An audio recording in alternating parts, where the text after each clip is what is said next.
Hi people, this is Thenmozhi Thangaraj here. இன்னைக்கான குட்டி கதைங்க. ஒரு டாங்கி டைகர் கிட்ட போயிட்டு இந்த புல்லெல்லாம் ப்ளூ கலர்னு சொல்லிச்சுங்க. டைகர் இல்லை இல்லை அது க்ரீன் கலர்னு சொல்லிச்சுங்க. ரெண்டு பேருக்குள்ள பயங்கரமான ஆர்கியூமெண்ட்டுங்க. நேராக லைன் கிட்ட போனாங்கங்க ஜட்ஜ்மெண்ட்டுக்காக. லைனுக்கு பயங்கர கோவம் வந்துட்டு டைகரை கூப்பிட்டு பனிஷ் பண்ணிடுச்சுங்க. டைகர் ரொம்ப பாவமா, ராஜா புல்லு க்ரீன் கலர் தானே, நான் கரெக்டாக தானே சொன்னேன், எனக்கு ஏன் பனிஷ்மெண்ட் கொடுத்தீங்கன்னு கேட்டுச்சுங்க. அதுக்கு லயன், நீ என் டைமை வேஸ்ட் பண்ணிட்ட, ஒரு முட்டாளோட இவ்வளோ ஆர்கியூ பண்ணுறியே அப்படின்னு சொல்லிச்சாங்க. சிலப்போ நம்ம வாழ்க்கையிலையும் புரிஞ்சுக்கவே முடியாத ஒருத்தர்கிட்ட போய் நம்ம ரொம்ப எக்ஸ்பிளைன் பண்ணுவோங்க. And we should learn to distinguish who deserve our explanation நமக்கு தெரியணுங்க.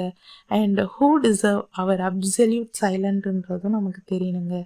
யோசிச்சு பாருங்க. God bless you all. Love you.